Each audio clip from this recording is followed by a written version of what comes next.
So I have the graph of y is equal to f of t here. Our horizontal axis is in terms of time, in terms of seconds. And this type of function is often described as a square wave. And we see that it is a periodic function, that it completes one cycle every 2 pi seconds. And so we could say its period is equal to 2 pi. If we want to put the units, we could say 2 pi seconds per cycle. We could write it like that. We could also just write s for seconds. And its frequency is going to be 1 over that. So we could write its frequency is equal to 1 over 2 pi cycles per second. Cycles per second, it can also be described as hertz. And what we're going to explore in this video is, can we take a periodic function like this and represent it as an infinite sum of sines and cosines of different periods or different frequencies? So to write that out a little bit more clearly, can we take our f of t? So can we take our f of t and write it as the sum of sines and cosines?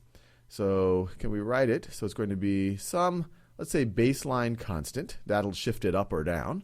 And as we'll see, that's going to be based on the average value of the function over one period.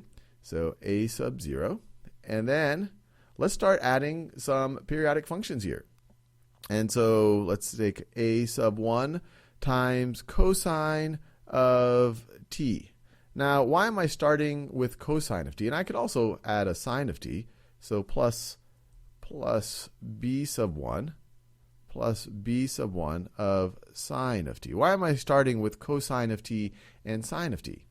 Well, if our original function has a period of 2 pi, and I just set up this one so it does have a period of 2 pi, well, it would make sense that it would involve some functions that have periods of 2 pi. And these weights will tell us how much they involve it. If a1 is much larger than b1, well, it says, okay, this has a lot more of cosine of t in it than it has of sine of t in it. And that by itself isn't going to describe this function, because we know what this would look like. This would look like a very clean sinusoid, not like a square wave.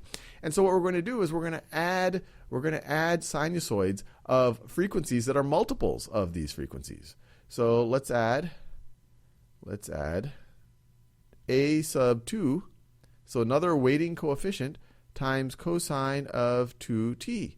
This has a frequency of 1 over 2 pi. This has twice the frequency. This has a frequency of 1 over pi. And then a sub 3 times cosine of 3t. And I'm going to keep going on and on and on forever. And I'm going to do the same thing with the sines. So plus b2 sine of 2t plus b3 sine of 3t. And you might be saying, well, okay, this seems like a fun little mathematical exercise, but why do folks even do this?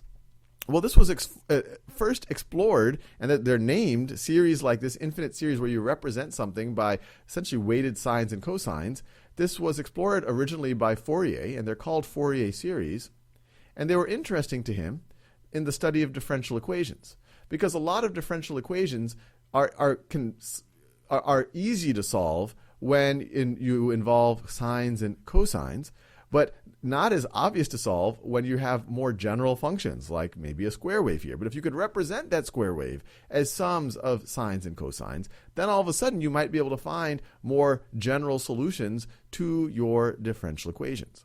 Another really interesting thing about this, and this is really the foundation of signal processing, it's very it's heavily used in electrical engineering, is you can view these coefficients as they're weights on these cosines and sines, but another way to think about it is they tell you how much of different frequencies that this function contains. So for example, if a1 is much bigger than a2, then that tells you that that function contains a lot more of the 1 over 2 pi hertz frequency than the 1 over pi frequency. Or maybe a2 or maybe a3 is bigger than a1 or a2.